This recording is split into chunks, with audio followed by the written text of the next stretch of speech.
Good afternoon all of you. आज का second part है इंश्योरेंस का, जिसको कहते हैं प्रिंसिपल ऑफ इंश्योरेंस।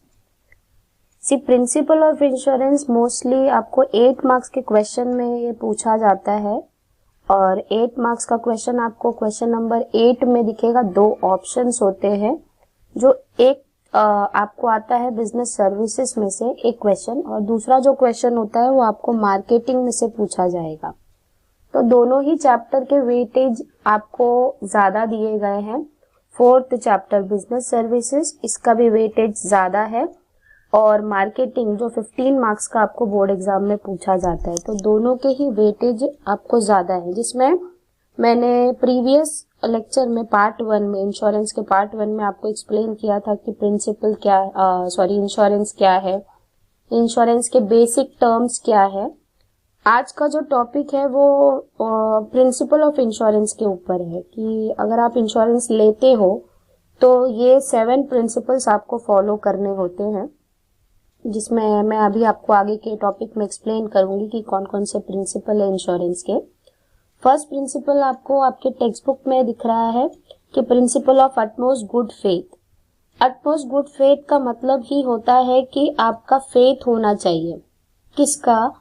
इंश्योरर और इंश्योर्ड दोनों का ही फेथ एक दूसरे के ऊपर होना चाहिए। फेथ कब आएगा? जब आप उनको सब कुछ करेक्ट बताओगे, कोई भी चीज छुपाओगे नहीं।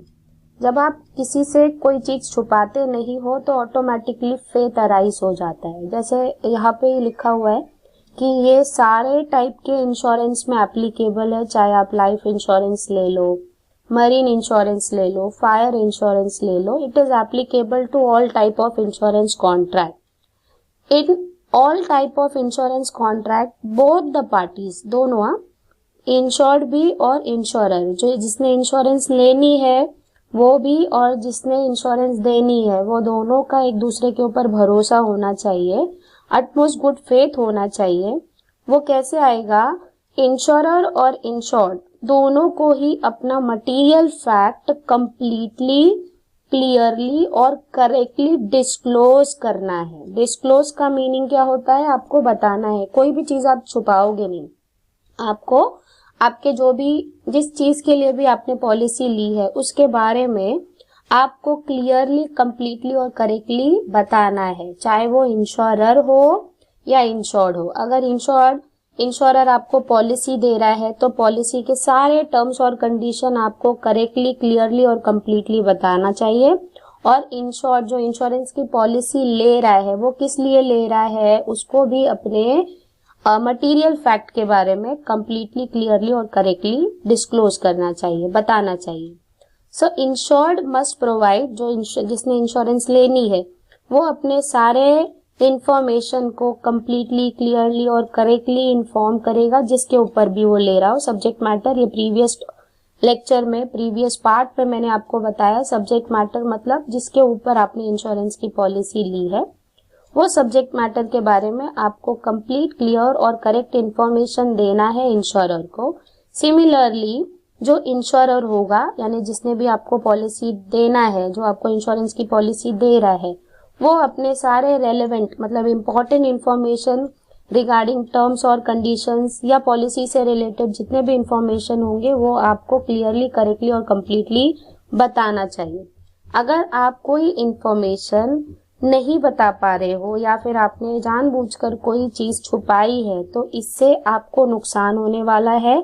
यानी जब आप क्लेम के लिए अप्लाई करोगे, कॉम्पनसेशन जब कंपनी आपको देने वाली होगी, तो आपका जो क्लेम है वो सेटल नहीं होगा, तो it may lead to non settlement of claim. इधर एक एग्जांपल दिया हुआ है मिस्टर शांतनु का, जिन्होंने इंफॉर्मेशन हार्ट सर्जरी का at the time of taking policy disclose नहीं किया, बताया नहीं। तो जब उनका डेथ हो जाता है तो इंश्योरेंस कंपनी को ये पता चलता है कि उनकी कोई हार्ट सर्जरी भी हुई थी। So as Mister Shantanu has not provided correct and complete information, उन्होंने अपना करेक्ट और कंप्लीट इंफॉर्मेशन पॉलिसी लेने के टाइम नहीं बताया, तो जब कॉम्पनसेशन देने का समय आएगा, टाइम आएगा, तो उनको कॉम्पनसेशन नहीं मिलेगा, because he has not given complete information regarding his heart surgery, and at the time of taking policy or while taking compensation or while claiming for the insurance amount, company will refuse to give him a compensation or a nominee और to his family members, वो उनको refuge कर देंगे, वो उनको नहीं देंगे। सो इस प्रिंसिपल में यही बताया गया है कि दोनों का एक दूसरे के ऊपर भरोसा होना चाहिए। वो भरोसा आएगा कैसे? जब दोनों एक दूसरे को अपना इंफॉर्मेशन करेक्टली, कंप्लीटली और क्लियरली डिस्क्लोज करेंगे। स्टूडेंट्स, ये चीज ध्यान में आपको रखना है कि ये जो टॉपिक्स मैं आपको एक्सप्लेन कर रही हूँ, ये बोर्ड एग्जाम में 8 मार्क्स के लिए आता है। तो आपको इस चीज को कट शॉर्ट करके नहीं लिखना है, जितना हो सके आप ओन वर्ड्स में आंसर को फ्रेम करें। एग्जाम्पल्स आप अपने मन से बनाकर भी लिख सकते हैं। वैसे तो यहाँ पर एक एग्जाम्पल दिया भी है, अगर आप कोई और एग्जाम्पल के बारे में जानते हैं तो यहाँ पर उस एग्जाम्पल के बारे में भी लिख सकते हैं, ठीक है। और एग्जाम आंसर जब आप लिखते हो एग्जाम में तो ट्राई करना कि आप ओन वर्ड्स में आंसर लिखें। लेकिन ये भी चीज ध्यान रखना है कि ये जो पॉइंट की हेडिंग होती है, हेड पॉइंट्स होते हैं, वो हेड पॉइंट्स आपका बिल्कुल वही होना चाहिए जो टेक्स्ट बुक में दिया है। मैं आपको रिकमेंड करूंगी कि आप कोई भी बुक ना रेफर करें, आप गवर्नमेंट की टेक्स्ट बुक को ही रेफर करें, बिकॉज इससे स्टूडेंट्स 96-98 मार्क्स स्कोर कर लेते हैं। लेकिन ट्राई करना कि आंसर आप अपने ओन वर्ड्स में फ्रेम करें, ठीक है। तो ये फर्स्ट प्रिंसिपल है जिसको क्या कहते हैं? Principle of utmost good faith, जहां पर both the parties must have utmost good faith towards each other, and this will come by disclosing all the material fact clearly, correctly and completely. Okay, so second principle दिख रहा है आपको, principle of insurable interest। principle of insurable interest बिल्कुल utmost good faith की तरह सारे principle of सारे type of insurance contract में ये applicable है। यहाँ पर जब कभी कोई इंश्योरेंस की पॉलिसी लेता है या फिर वो इंश्योरेंस की पॉलिसी दे रहा है, तो दोनों का कुछ ना कुछ तो इंटरेस्ट वहां पर होना चाहिए सब्जेक्ट मैटर को लेकर। अगर इंटरेस्ट नहीं होगा तो भी आपका पॉलिसी लेने का कुछ फायदा नहीं है। दोनों का कुछ ना कुछ तो फायदा होना चाहिए, चाहे इंश्योरेंस की पॉलिसी देने वाले को कुछ ना कुछ फायदा हो या फिर जो इंश्योरेंस की पॉलिसी ले रहा है उसका भी कोई ना कोई इंटरेस्ट छुपा होना चाहिए। छुपा नहीं, उसका भी कोई ना कोई इंटरेस्ट अटैच होना चाहिए। वो जो इंटरेस्ट होगा वो सम फाइनेंशियल इंटरेस्ट ही होगा। सो यहाँ पे लिखा हुआ है कि insurable interest means some financial interest in the subject matter. Subject matter में इनका कुछ ना कुछ तो फाइनेंशियल इंटरेस्ट होना चाहिए। The insured must have insurable interest in the subject matter of insurance. Insurable जो इंटरेस्ट की जो प्रिंसिपल है, it is applicable to all type of insurance contract. हर टाइप के इंश्योरेंस कॉन्ट्रैक्ट में इट इज एप्लीकेबल है। So it is said to have insurable interest in subject matter, और insurable interest subject matter में जरूर होना चाहिए। When the existence of that subject matter put the insured in financial benefit, ताकि future में अगर कभी नुकसान हो, कोई आपको लॉस हो रहा है, तो वहां पर आपको कुछ ना कुछ तो फायदा मिलना चाहिए। और ये दिखाकर आपको इंश्योरेंस की पॉलिसी लेनी भी है और बेचनी भी है। आपको इस तरह का एक एटमॉस्फेयर क्रिएट करना चाहिए वाइल टेकिंग इंश्योरेंस पॉलिसी और वाइल सेलिंग इंश्योरेंस पॉलिसी, कि अगर आपने ये सब्जेक्ट मैटर के ऊपर इंश्योरेंस नहीं लिया तो फ्यूचर में आपको फाइनेंशियल लॉस हो सकता है। तो यहाँ पर यही कहा गया है कि फर्स्ट प्रिंसिपल में अटमोस्ट गुड फेथ होना चाहिए, दोनों को अपना मटेरियल फैक्ट डिस्क्लोज करना चाहिए। कोई भी चीज आपको छुपा कर नहीं रखनी चाहिए जिससे आपका कॉम्पनसेशन आपको समय पर ना मिले।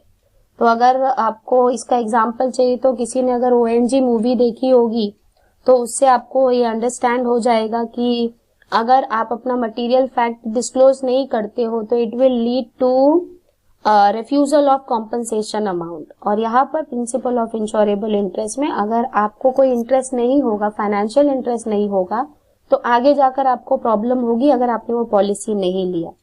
यहाँ पर भी कुछ एग्जाम्पल दिए गए हैं कि एक जो पर्सन है, he has a insurable interest in his own life and property, मतलब इनका सब्जेक्ट मैटर होगा लाइफ और प्रॉपर्टी, तो उनका इंश्योरेबल इंटरेस्ट या तो उनका लाइफ होगा या फिर उनकी प्रॉपर्टी होगी।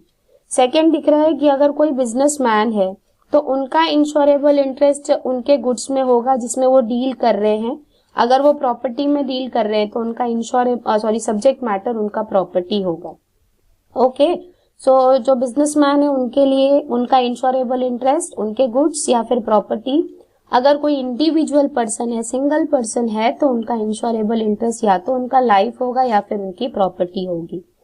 इन केस ऑफ लाइफ इंश्योरेंस, अगर आप लाइफ इंश्योरेंस ले रहे हो तो जो इंश्योरेबल इंटरेस्ट होगा या उनका लाइफ इंश्योर्ड होगा, यानी उनका सब्जेक्ट मैटर उनका लाइफ होगा। और इंश्योरेबल इंटरेस्ट एग्जिस्ट कब करेगा? जब वो इंश्योरेंस की पॉलिसी लेगा तब। और इन केस ऑफ फायर और marine insurance the insurable interest must be present. उनका जो इंश्योरेबल इंटरेस्ट होगा वो कब आएगा? जब वो पॉलिसी खरीदेंगे या फिर जब उनको लॉस होगा तब। तो ये दोनों प्रिंसिपल ही बहुत इंपॉर्टेंट है और ये दोनों ही प्रिंसिपल हर तरह के इंश्योरेंस के कॉन्ट्रैक्ट में एप्लीकेबल है। ठीक है, principle of utmost good faith मतलब क्या होता है? दोनों का एक दूसरे के ऊपर ट्रस्ट होना चाहिए। वो ट्रस्ट कब आएगा? जब आप अपना मटेरियल फैक्ट करेक्टली, कंप्लीटली और क्लियरली डिस्क्लोज करोगे तब। देन नेक्स्ट थर्ड प्रिंसिपल जो है जिसको कहते हैं प्रिंसिपल ऑफ इंडेमनिटी, ये बहुत इंपॉर्टेंट प्रिंसिपल है। ये 2 मार्क्स के लिए एक्सप्लेन द टर्म में पूछा जाता है बोर्ड एग्जाम में। कभी कभी ये प्रिंसिपल या फिर कोई भी प्रिंसिपल 2 मार्क्स के लिए एक्सप्लेन द टर्म्स में पूछे जा सकते हैं। तो आपको कट शॉर्ट करके नहीं पढ़ना है, आप सारी चीजों को अच्छे से समझ कर ले लीजिए। हर चीज को आप समझना है, समझने के बाद आपको ट्राई करना है कि आप अपने आप से ये आंसर को फ्रेम कर सको। और ट्राई करना है कि आंसर का जो लेंथ होगा वो एटलीस्ट हाफ पेज का होना चाहिए। आप एकदम छोटा नहीं लिखोगे। 2 मार्क्स के लिए आपको छोटा आंसर लिखने पे आपको 2 मार्क्स नहीं मिलेंगे। आपको थोड़ा तो आंसर का लेंथ बढ़ाना है, मतलब हाफ पेज कम से कम आपको लिखना है। तो हाफ पेज के लिए आपको उसका मीनिंग मालूम होना चाहिए। सो प्रिंसिपल ऑफ इंडेमनिटी क्या है? इंडेमनिटी का मतलब क्या होता है? आप किसी को गारंटी दे रहे हो या फिर अश्योरेंस दे रहे हो कि आप इंश्योर्ड को वापस उसी फाइनेंशियल पोजीशन में लेकर आओगे जिस पोजीशन पे आप थे prior to the happening of uncertain event. वो जो अनसर्टेन इवेंट है वो अकर होने के पहले आप जिस फाइनेंशियल पोजीशन पे थे आपको उसी फाइनेंशियल पोजीशन पे वापस लाया जाएगा bye paying your compensation amount. एक और चीज आपको ध्यान में रखना है, ये जो प्रिंसिपल ऑफ इंडेमनिटी है ये सभी के लिए एप्लीकेबल नहीं है। सब टाइप के इंश्योरेंस कॉन्ट्रैक्ट में ये एप्लीकेबल नहीं है। ये सिर्फ फायर, मरीन और जनरल इंश्योरेंस में ही एप्लीकेबल है।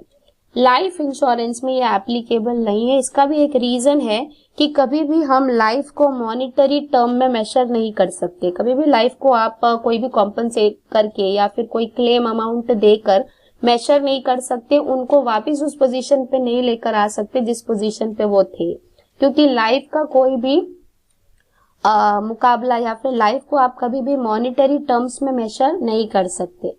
सो in case of death of the insured तो actual sum assured is paid to the nominee of the insured, मतलब जितनी की आपने पॉलिसी ली है आपको सिर्फ उतना ही अमाउंट दिया जाएगा। आपको पता नहीं कि उस पर्सन का लाइफ का वैल्यू कितना था, तो लाइफ को आप कोई भी अमाउंट के साथ मेजर नहीं कर सकते। इसके लिए it is not applicable to life insurance. आपको ये भी ध्यान में रखना है कि ये भी ऑब्जेक्टिव में पूछा जाता है और समटाइम आपको ये जस्टिफिकेशन में भी पूछा जाएगा कि principle of indemnity is not applicable to life insurance. तो आपको इसको जस्टिफाई करके बताना है कि क्यों it is not applicable to life insurance. तो आपको ये एक लाइन लिखनी है कि you can not measure life within any monetary terms. और जब किसी पर्सन का डेथ होता है तो उनको वो ही अमाउंट दिया जाएगा जितने का उन्होंने पॉलिसी लिया था, इससे एक्सेस उनको कुछ नहीं मिलेगा। और आपको क्या पता कि डेथ होने के बाद उस पर्सन का लाइफ का वैल्यू कितना था। इसके लिए it is not applicable to life insurance. ये सिर्फ फायर, मरीन और जनरल इंश्योरेंस के लिए ही एप्लीकेबल है।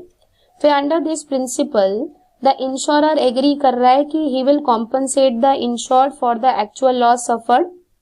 जितना उन्होंने लॉस हुआ है उतना ही उनको कॉम्पनसेशन मिलेगा। सो यहाँ पे एक एग्जांपल भी दिया हुआ है कि एक प्रॉपर्टी है जो 2 लाख की थी और फायर अकर हुआ, 1 लाख का नुकसान हुआ, तो उनको क्लेम सिर्फ 1 लाख का ही मिलेगा, ना कि 2 लाख का। तो कुछ लोग ये भी समझते हैं कि 2 लाख की पॉलिसी लिए 1 लाख का नुकसान हुआ है तो 2 लाख का ही उनको कॉम्पनसेशन अमाउंट मिलेगा। उन्हें सिर्फ 1 लाख का ही कॉम्पनसेशन अमाउंट मिलेगा। ओके, बाकी का principle I will explain in next lecture, next part में। लेकिन आप ध्यान रखना कि ये बहुत इंपॉर्टेंट टॉपिक है, अच्छी तरह से इस